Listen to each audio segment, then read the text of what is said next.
ओम शांति। मुरली का सार है, मीठे बच्चे, देही अभिमानी बनने की प्रैक्टिस करो। इस प्रैक्टिस से ही तुम पुण्यात्मा बन सकेंगे। बच्चे, देही अभिमानी अवस्था से पुण्यात्मा कैसे बनेंगे, यह भी समझ की बात। और अगर देही अभिमानी अवस्था से पुण्य आत्मा बन सकते हैं, मन देह अभिमान वश पाप आत्माएं सिद्ध हो जाता है। बाप ने बहुत बार समझाया है, देह अभिमान में बच्चे मुरली पढ़ोगे तो भी पाप लगेगा, देह अभिमान में मुरली सुनोगे तो भी पाप चढ़ेगा। देह अभिमान में कुछ भी करो, सिवाय पाप के कुछ जमा नहीं होता। असत्य स्वरूप से पुण्य कहाँ से जन्मेगा? पुण्य तो सत्य से आता है, सत्य से जन्मता है। और सत्य है देही अभिमानी अवस्था। तुम आत्मा, तुम्हारा आत्मा अभिमानी स्वरूप, सोल कॉन्शियसनेस स्टेट। बच्चे, क्यों कुछ करने के पीछे लगे हो? क्यों पाप जमा कर रहे हो?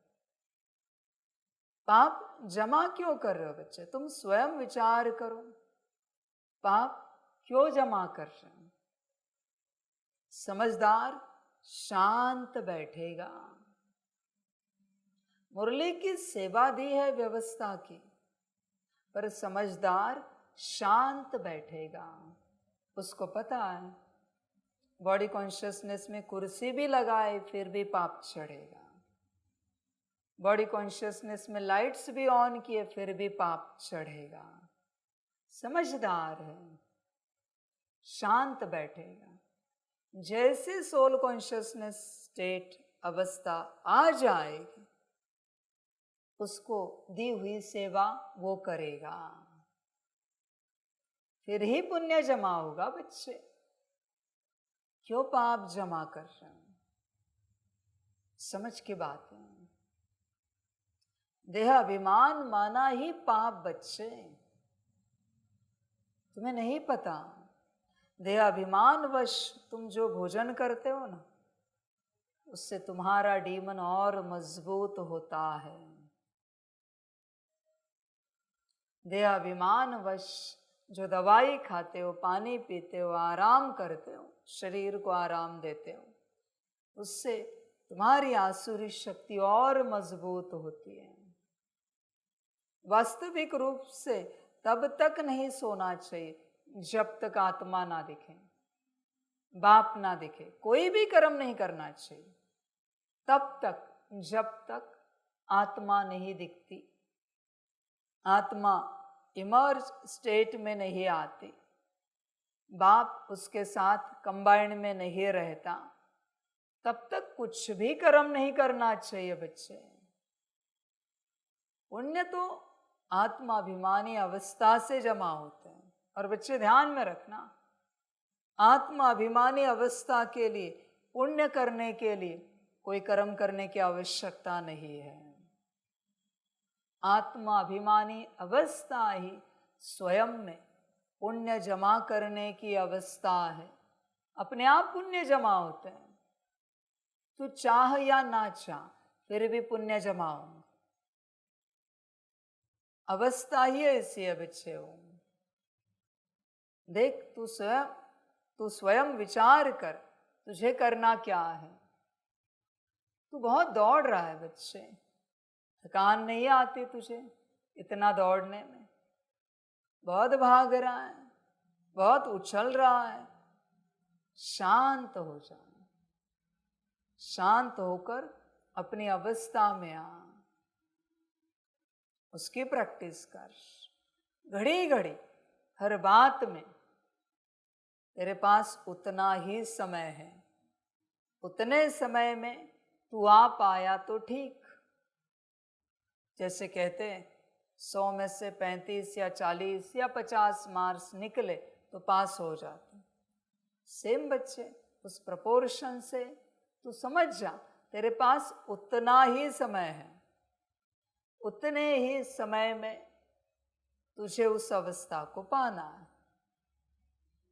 समझ है बच्चे, गफलत नहीं कर, क्योंकि एक बार समय गया कर्मों में, बोल में, दृष्टि में, संकल्प में, वाइब्रेशंस में, बच्चे यात्रा समाप्त। समझ की बात, जैसे वो भक्ति मार्ग में मंदिर होता है ना, सुबह 3, 4, 5 बजे खुल जाता है, रात के 8, 9 बजे तक, 10 बजे तक चलता है। उसके बाद पहुंचे तो दर्शन नहीं हो पाता। सेम बात, अपना दर्शन करना है तो समय से पहले पहुंचना पड़ेगा। भीड़ तो बहुत है बॉडी कॉन्शियसनेस की, तेरे बॉडी कॉन्शियसनेस की, खाना पीना, जागना, सोना, उठना, बैठना, सारी भीड़ है ये। पर भीड़ को ना देखते हुए तुझे दर्शन के लिए भागना पड़ेगा। भीड़ में व्यस्त रहेगा, अरे अभी मेरा नहाना बाकी है, नहाने के बाद आत्मिक स्थिति में बैठते हैं, अभी तक मैंने चाय नहीं ली, नाश्ता नहीं किया है, थोड़ा आराम करते, भोजन नहीं किया है। ये सब भीड़ है बच्चे। मेरी जरा नौकरी, बिजनेस, घर, परिवार, ये सब भीड़ है। भीड़ तुझे मंजिल तक पहुंचने नहीं देगी, इतना निश्चित है, गारंटेड बच्चे, मंजिल तक तू नहीं पहुंच पाए। भीड़ से अलग हो जा और मंदिर तक पहुंचने की चेष्टा कर, पूरी पूरी। कोई भी हो लौकिक में, कैसा भी परिवार हो, कितना भी गाली गलौज करने वाला, लड़ाई झगड़े करने वाला, मांस मटन खाने वाला, कैसा भी परिवार, उस परिवार में जब तू बैठता है और कोई तुझे पूछता है क्या कर रहे हो, अपने तक पहुंचने की कोशिश कर। कोई उठा सकता है? वो खुद आके बैठ जाएगा, कहेगा मुझे भी बताओ ये कैसे होता है। कैसा भी व्यक्तित्व हो, तुझे नहीं उठाएगा। स्वयं तक ध्यान लगाने की कोशिश कर रहा है, पर तू ये कहेगा कि परमात्मा की याद में बैठे तो कहेंगे ए बस हो गया, चल सेवा करनी है। क्यों? क्योंकि उससे पता है अंदर से परमात्मा की याद के लिए जो स्टेट चाहिए वो तेरी है नहीं, ये सब तेरा नाटक चल रहा है। चल जरा खाना बनाना है, घर का काम काज करना है। आत्मिक स्थिति में बैठे कोई नहीं उठाता, परमात्मा की याद में बैठो हजारों उठाएंगे, क्योंकि उस स्टेट में हो ही नहीं याद करने के लिए। सूत्र समझ बच्चे। हाँ, आत्मिक स्थिति में एक बार आया और फिर तूने कहा बाबा की याद में बैठो, कोई नहीं उठाएगा, बल्कि तेरी सारी व्यवस्था तेरे पास की जाएगी। नाश्ता पानी खाना जो चाहे वहां लाके रखा जाएगा। कहेंगे नहीं आप बैठो, हम आपकी सारी व्यवस्था करते हैं। बच्चे खेल यहां का है, बिना इसके तू बैठा है कोई भी उठाएगा। इसको लेकर बैठा है, हर कोई व्यवस्था करेगा, उठाना तो छोड़, व्यवस्था करेंगे। इसलिए बच्चे आत्मिक स्थिति ही सब कुछ है। पुण्य आत्मा बनना है तो पहले इस स्टेट में आ जा। पुण्य आत्मा अगर बनना है तो, नहीं तो फिर सदा का पाप आत्मा तो तू है ही। पाप आत्मा बनने की तो बात भी नहीं, तू है ही पाप आत्मा, क्योंकि बॉडी कॉन्शियसनेस में है। बस पुण्य आत्मा बनना है तो इस अवस्था में आ जा, देही अभिमान। समझ की बात है बच्चे, बनना है या नहीं बनना है तो अपने से विचार कर। नहीं बनना है तो कोई बात नहीं, फिर इस मार्ग पर शायद तू टाइम पास कर रहा है।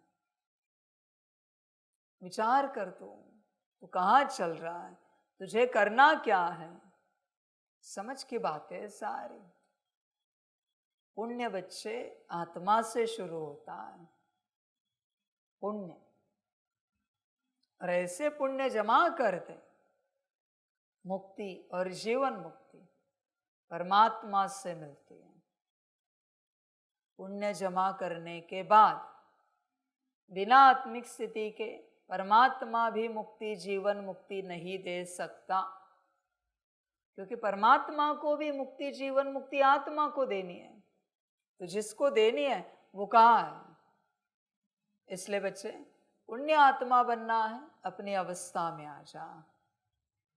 हर सेकंड तू चेक कर, तू पुण्य आत्मा है या पाप आत्मा है। सेकंड सेकंड का हिसाब कर। सारे दिन भर में कितने सेकंड्स के लिए तू पुण्य आत्मा था, तू स्वयं चार्ट देख। सारे दिन भर के लिए कितने सेकंड्स के लिए था। बच्चे पुण्य अच्छे कर्मों से नहीं होते, पुण्य अच्छे बोल से नहीं होते, पुण्य अच्छी दृष्टि अच्छे संकल्प अच्छी वृत्ति से नहीं होते। मैंने कल ही कहा ना, मेरे हिसाब से ये सब बकवास बातें हैं।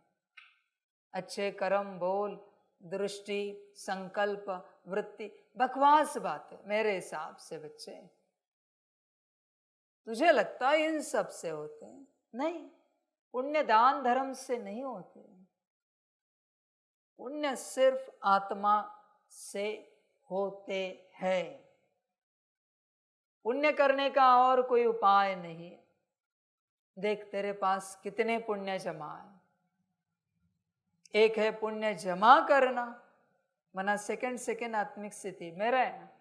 दूसरा है सदा का पुण्यवान बनना, मना सदा उस स्टेट में ठहर जाना, रुक जाना, आ जाना, उस स्टेट को अचीव करना। देख बच्चे तुझे क्या चाहिए, पुण्यवान बनना है सदा का या बस पुण्य करना है। समझ की बात है। बाकी तो बस रिटर्न होता है।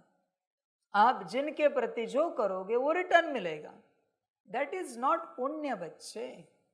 अच्छा किया अच्छा मिलेगा, बुरा किया बुरा मिलेगा। वो पाप और पुण्य नहीं है। तुमने किसी के साथ बुरा किया तो तुमने पाप किया नहीं बच्चे, जो किया वो मिलेगा, नो डाउट, पर वो पाप नहीं।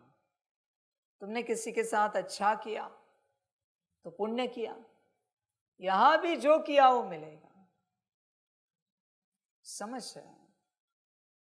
बॉडी कॉन्शियसनेस में तुमने जो किया वो पाप, और सोल कॉन्शियसनेस में तुमसे जो घटित हुआ वो पुण्य है। देख विचार कर, अभी भी तू मुरली में बैठा है, देख प्रति सेकंड क्या जमा होगा, पाप या पुण्य। समझ की बात है। बहुत बच्चे मुरली में भी देहाभिमानवश बैठ ही जाते हैं। बच्चे इसका परिणाम जानते हो क्या है? मुरली में अगर बॉडी कॉन्शियसनेस में बैठे, मंदिर में मस्जिद चर्च गुरुद्वारे में जो परमात्मा का तीर्थ स्थान है, वहां तुम कभी प्रवेश नहीं कर पाओ।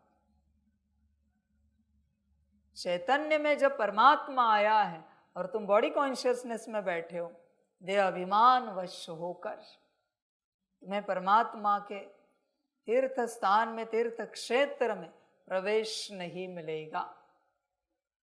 पाप हो गया। समझ है बच्चे? और वही अगर तुम सोल कॉन्शियसनेस स्टेट में बैठे हो मुरली में, तो बड़े बड़े मंदिर होंगे तुमसे बनवाए जाएंगे। प्रवेश छोड़ बच्चे, वो तो निमित्त निर्माता तू ही हो गया, निमित्त रचयिता ही तू हो गया। प्रवेशता की बात क्या कहे यहां पर। समझ है बच्चे? इसलिए तू स्वयं विचार कर, तू पुण्य आत्मा है या पाप आत्मा है। बहुत बच्चे ऐसे ही कह देते हैं, हम तो पाप आत्मा है। फिर क्या पुण्य आत्मा बनने का मन नहीं है? क्या ऐसे ही चलना है? पुण्य आत्मा नहीं बनना है? समझ है बच्चे, ध्यान में रखना, जब भी आप बॉडी कॉन्शियसनेस में होते हो और उस अवस्था में कुछ नहीं, ज्यादा छोटी सी बात, एक गिलास पानी भी किसी को दिया, तुम्हारे डीमन ने उसके डीमन को दिया, तुम्हारे असुर ने उसके असुर को दिया, बोझा दोनों पर चढ़ा, दोनों पर। समझ है बच्चे? और बच्चे ध्यान में रखना, संगम का सूत्र अजीब लगेगा ये सुनने में, सभी को बहुत अजीब लगेगा। क्या है सूत्र पता है? बॉडी कॉन्शियसनेस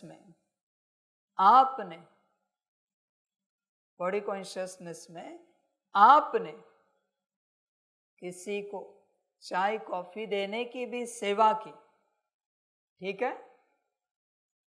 बी रेडी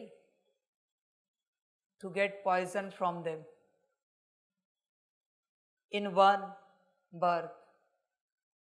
तैयार रहना उनसे जहर लेने के लिए, एक जन्म के लिए। आपने तो अच्छी सेवा की है, चाय कॉफी दी है, शरबत दी है, पर वो आपको जहर देंगे क्योंकि आपने बॉडी कॉन्शियसनेस में दिया है। बॉडी कॉन्शियसनेस में अच्छा करना भी दुर्भाग्य जमा करता है।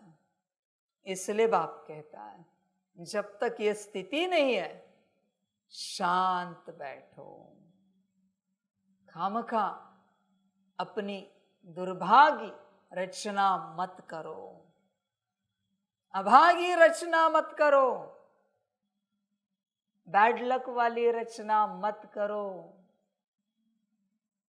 अपने विनाश की रचना मत करो, शांत बैठो। तुझे लगता है तू अच्छा कर रहा है यहां पर।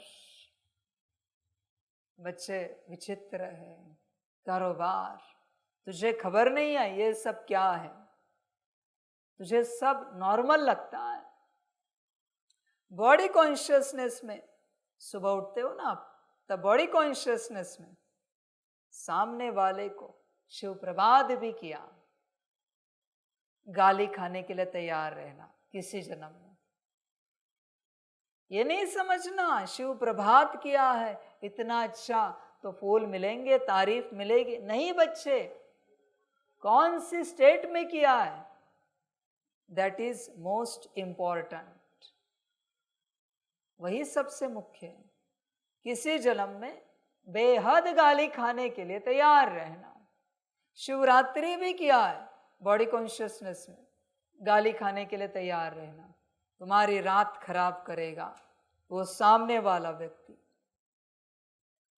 तुम्हारा दिन खराब करेगा वो सामने वाला व्यक्ति जिसको शिव प्रभात किया है। भले वो जिस भी कॉन्शियसनेस में, तेरा कर्तव्य है सोल कॉन्शियसनेस में आकर ही करना सब कुछ। चाय दे, पानी दे, कॉफी दे, शिव प्रभात कर, शिवरात्रि कर, तेरा कर्तव्य है सोल कॉन्शियसनेस स्टेट में रहकर करना, वरना तू तेरे भाग्य में दुर्भाग्य लिखेगा। मर्जी तेरी बच्चे। कुर्सी ऐसे ही लगाते हैं, आइए आइए बैठे ना यहाँ पर। कौन सी स्टेट में था तू? एक दिन तुझे गिराएंगे वो सामने वाले जिनको तूने बिठाया है कुर्सी में।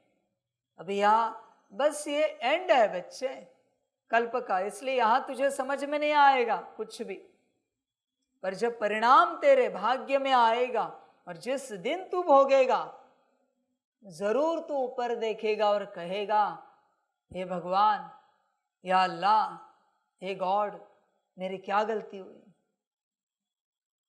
मेरी क्या गलती हुई जो इन्होंने मुझे कुर्सी से गिरा दिया, जो इन्होंने मेरा सुबह सुबह दिन खराब कर दिया, रात खराब कर दी, इन्होंने मुझे जहर दे दिया, मैंने क्या पाप किया? और ये सब कब आएगा पता है? जब तू बेहद अच्छा होगा, सज्जन, सदगृहस्थ, सारे रूपों से तू बहुत अच्छा व्यक्तित्व वाला, कैरेक्टर वाला, पर्सनालिटी वाला होगा, और उस समय ये तेरे भाग्य में आएगा। फिर ऊपर देखेगा, मेरी क्या गलती है? गलती संगम पर हुई है, यहां कोई गलती नहीं हुई, संगम पर हुई। इसलिए बच्चे यह बहुत संभल कर चलना। जब तक अपनी अवस्था में नहीं है, कोई सेवा नहीं कर सकता। ऐसे भी नहीं कर सकता कि सेवा ना करे। फिर यज्ञ कौन चलाएगा? जो घर संसार में चल रहे उनका परिवार कहां से चलेगा? कौन चलाएगा? करना तो पड़ेगा। और सेवा नहीं करनी है ना तुझे, तो खा भी मत, पी भी मत, नहा धो भी मत, सो भी मत, कुछ ना कर। समझ है बच्चे? देख, ज्ञान ध्यान से ले और अपनी स्थिति में आ, जो मुख्य स्थिति है। जब तक सितारा नहीं दिखता तब तक न बोल बोलने, न कर्म करना है, न दृष्टि देनी है, न संकल्प उठाना है, न वाइब्रेशंस फैलाने हैं। जब आप सकाश देते हो ना, जब कभी भी आपको अगर सितारा नहीं दिख रहा है, बाबा नहीं दिख रहा है, आपको नहीं पता, आपसे बेहद खतरनाक ऊर्जा दुनिया में जा रही है, जो सबको और नीचे गिराएगी, दुर्बुद्धि वाला बनाएगी, पापी बनाएगी, गरीब को और गरीब बनाएगी, बीमार को और बीमार करेगी। आपको खबर ही नहीं है बच्चे, दुर्भागी को और दुर्भागी बनाएगी। बुढ़ी मन फैलाता रहता है, माया फैलाती रहती है, क्योंकि सितारा दिख नहीं रहा है। सितारा नहीं दिख रहा है, बाबा नहीं दिख रहा है, तो कोई और उससे जो चाहिए वो ऊर्जा फैला रहा है। अब क्या करेगा? इसलिए बच्चे, सकाश भी कोई खाने की बात नहीं है बच्चे। बहुतों को लगता है ऐसे बैठो, आत्मा दिखे ना दिखे, लाइट फैलाते रहो। अरे ऐसे कैसे लाइट फैलाते रहो? कौन फैला रहा है पता है क्या तुम्हें? होश में हो क्या? और वो जो लाइट फैला रहा है वो ऐसी लाइट फैला रहा है जिससे आत्माएं नीचे आ रहे, मनुष्य नीच हो रहे और उनकी शक्तियां मजबूत हो रही। बोझा तुझ पर, संभल कर रहना। इसलिए सकाश देना इतनी आसान बात नहीं है। एक ही लाइट दो पर जागरूक रहो। 2-5 ही लाइट दो, 2-5 बार ही किरणें फैलाओ। गोले दो, 10-20 बार दो, पर बच्चे वो जागरूक हो, वो इमर्ज हो, वरना बोझा ही बोझा है। जब जब तुझे आत्मा नहीं दिख रही है, तू दलदल में फंस रहा है, दुबन में अटक रहा है बच्चे, नरक में जा रहा है, तुझे खबर ही नहीं। समझ, होश में आ जा। ये सारी बातें समझनी पड़ती है।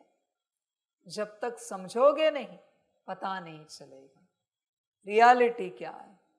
बस ऐसे ही अध्यात्म में चले हुआ नहीं होता बच्चे। अभी भी देखो कौन सी स्टेट में बैठे हो, सितारा दिख रहा है? विचार करो। नहीं दिख रहा है तो बोझा चढ़ रहा है।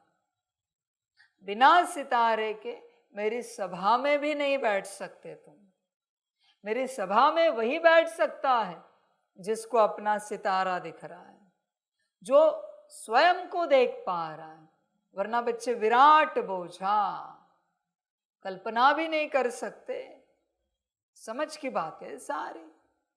तो स्वयं चिंतन कर अपने से, क्या करना है, कैसे करना है, तो विचार कर बच्चे। सितारा दिखना ही चाहिए। सितारा नहीं दिख रहा है, ये कौन सी बात हुई, ये कौन सा ज्ञान हुआ? ये तो पूरा पूरा ज्ञान हो गया, पूरा ज्ञान। संभल कर रहना बच्चे, पापों से कहीं पुण्य जमा करने के चक्कर में जल्दी करते करते पाप ना जमा हो जाए। समझ रहे? भक्ति वाले पूजा पाठ करते हैं, फूल चढ़ाते हैं, फल चढ़ाते हैं, धूप दीप अगरबत्ती करते हैं। बच्चों पता है फूल कहाँ से आए? कहते हमें नहीं पता, दुकान से खरीद लिए।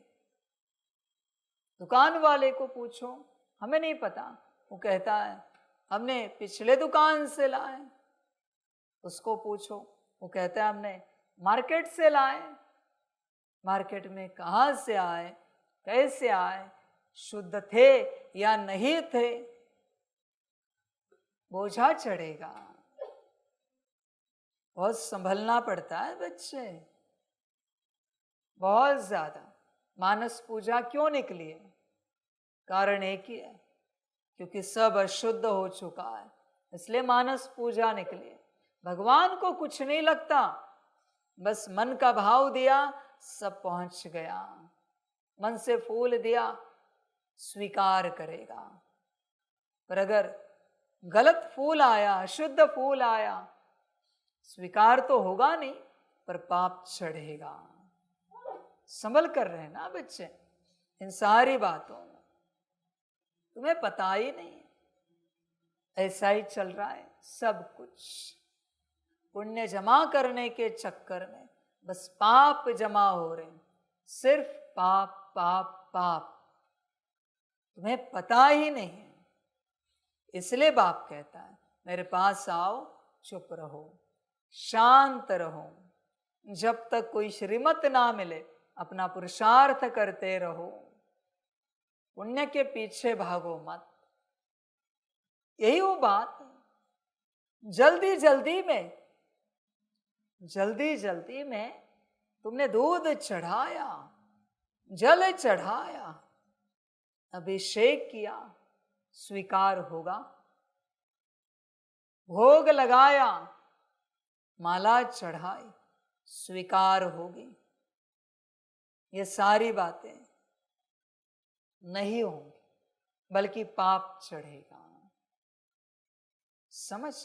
इसलिए बड़े प्यार से, खुशी से, शांति से अपने स्वरूप में आकर, भल मंदिर कहाँ भी है, अपने घर में चढ़ा, उस मंदिर को, मूर्ति को इमर्ज करके शायद पुण्य मिलेगा। जल्दी भी तो बॉडी कॉन्शियसनेस है। समझ की बात, तुझे खबर ही नहीं है। पाप पाप पाप जमा हो रहे हैं, बस पाप। बच्चे अपने स्थिति में आओ, सत्यता में, तब तुम्हें पता चलेगा सत्य क्या है। और फिर होश आएगा क्या सत्य करना है और क्या असत्य नहीं करना है। तुम असत्य स्वरूप में हो, बॉडी कॉन्शियसनेस में, और तुम जो असत्य कर रहे हो, तुम्हें लग रहा है सब सत्य है और इससे पुण्य जमा हो रहा है। नहीं बच्चे, पुण्य तो जमा हो ही नहीं सकता, क्योंकि स्वरूप ही असत्य है। कीचड़ में कोई गंदा होकर आया है और अभिषेक करे, माला चढ़ाए, प्राप्ति होगी या पाप चढ़ेगा, आप जानते हो। तो ये बॉडी कॉन्शियसनेस का कीचड़ कभी पता नहीं चला आपको? महान कीचड़ है ये। बॉडी कॉन्शियसनेस का। इस कीचड़ को लेकर तू परमात्मा के सम्मुख कैसे बैठ सकता है? उस कीचड़ को लेकर तू परमात्मा को कैसे याद कर सकता है? समझ है बच्चे, पुण्य आत्मा बनना है, अपने स्थिति में आओ तो बनोगे, वरना पाप ही पाप जमा होगा। बच्चे संभल कर रहो, फिर कहना नहीं इतनी लंबी यात्रा की है पर पता नहीं पाप ही जमा हो गए, क्योंकि शायद गुरु की, सदगुरु की, परमात्मा की बात नहीं मानी होगी, इसलिए पाप जमा हुए। श्रीमत पर चलना पड़ता है।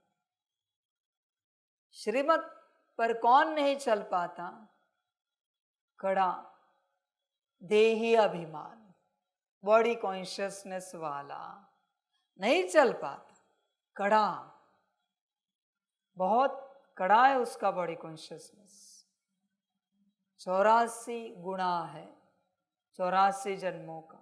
एक जन्म का भी हटे ना तो भी आप श्रीमत पर चलो। समझ की बात। कोई बच्चे श्रीमत पर चलते हैं एक्यूरेट, परफेक्ट।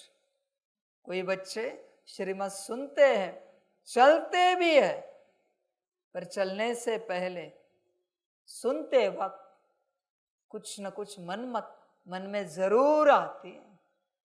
और कोई बच्चे श्रीमत पर चलते हैं, सुनते भी है, पर साथ में परमत भी सुनते हैं। श्रीमत को लेकर दूसरा भाव भी नहीं पैदा होना चाहिए। भाव तब कहेंगे श्रीमत पर पक्के चलने वाले। भाव भी आया तो भी बच्चे उतनी श्रीमत की मात्रा कम हुई, उतनी कम हुई, मेरे हिसाब से आधी कम हुई। मन मत आई, मन में ही आई। 75% श्रीमत डिलीट हो गई, 25% ही बच्चे। समझ है बच्चे? भल तू चला श्रीमत पर उस श्रीमत को लेकर कुछ मन में आया ना, ये तो बाप समझा रहा है, नहीं आना चाहिए। वो आना ही महापाप है। समझ? गीता पढ़ी होगी ना भक्ति में, कभी मन में आया नहीं या ऐसे नहीं ऐसे होना चाहिए? वेद शास्त्र पुराण कुछ न कुछ पढ़ा होगा, भक्ति के पाठ, कभी कोई अक्षर चेंज करने का मन नहीं हुआ? तो चैतन्य में जब परमात्मा आया है तो कैसे चेंज कर सकते हो? समझ है? इससे बड़ी दुर्बुद्धि और कुछ नहीं है। वहां हिम्मत नहीं हुई कि एक आध अक्षर आगे पीछे करे, और यहां सारी श्रीमत चेंज। अभी इसे क्या कहें? महापापी, महा बॉडी कॉन्शियसनेस वाला, महा देही अभिमानी ना रहने वाला। समझ है बच्चे? उसमें आ जा, देही अभिमानी अवस्था में आ जा। तू सदा देह में चलता है। समझ की बात है। तुझे शायद ये देही समझ में नहीं आता। कभी कभी देह देही देह देही देह देही करते करते क्या होता है पता है? तो देह को ही देही समझ लेता है, बॉडी और सोल। बच्चे विचार कर, कब आए? तुझे एक ही लगता है, देह अभिमानी अवस्था और देही अभिमानी अवस्था एक ही अवस्था लगती है। तुझे फर्क नहीं समझ में आता। तुझे ऐसे लगता है दोनों एक ही स्टेट, क्योंकि वर्ड ही ऐसा है। इसलिए एक्चुअली देह के विपरीत आत्मा अभिमानी अवस्था उच्चारना सही रहेगा। समझ रहे? इसलिए मैं कहूंगा देह अभिमानी अवस्था भी छोड़, और यह वर्ड चेंज कर रहा हूं, देह अभिमानी अवस्था भी छोड़, क्योंकि तेरा मन उसको फर्क नहीं कर पा रहा है। देह दे देह दे देह दे, उसी में है ना, एक ही मात्रा का अंतर है ई, पर वो आ नहीं पा रही। समझ है बच्चे? इसलिए आत्माभिमानी अवस्था, सोल कॉन्शियसनेस स्टेट बच्चे, देख विचार कर कब मिलेगी। अभी है तेरी, चेक कर बच्चे, अभी है इस घड़ी, सितारा दिख रहा है, विचार कर, सितारा दिखना चाहिए, नहीं दिखा तो गड़बड़ हो जाए, पूरी पाप ही पाप चढ़ेगा, पूरा पूरा। समझ? इसलिए मैं जितनी मुरलियां चलाता हूं, कभी आपको लगता होगा आपके लिए, जो उस अवस्था में उसी के लिए, बाकी किसी के लिए नहीं। किसी के लिए मैं मुरली नहीं चलाता बच्चे, क्यों चलाऊं? मैं तो इसके लिए चलाता हूं मुरली। बच्चे आत्माभिमानी अवस्था में आ, सोल कॉन्शियसनेस स्टेट कब आएगा? विचार कर तू स्वयं से, पुण्य जमा करने हैं ना, प्रैक्टिस करो देही अभिमानी बनने की, उस अवस्था में आने की। अभी देही छोड़, क्योंकि फर्क नहीं समझ में आ रहा है। अभी देही अभिमानी अवस्था को भी छोड़ तू, सीधा आत्माभिमानी अवस्था में आना है, ये ध्यान में रख। बहुत बार बाप ने देखा है, देह दे बच्चों को नहीं समझ में आता, क्योंकि वर्ड ही वही है। समझ की बात है। ये कौन है आत्मा? मास्टर। अभी अगर मैंने ऐसे ट्रांसलेशन किया, मास्टर बॉडी कॉन्शियसनेस स्टेट में आ जा, क्या होगा? गड़बड़ हो जाए। इसलिए देह शब्द हटा, आत्मा शब्द ध्यान में रख। समझ? सोल भी भूल, क्योंकि पता नहीं कहां से निकाला है।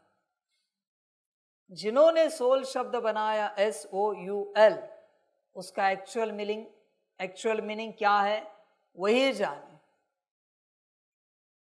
जैसे स्पिरिचुअल, ठीक है, SPI निकालो, रिचुअल हो जाता है। तो ये सब क्या है? इससे अच्छा अध्यात्म अच्छा है।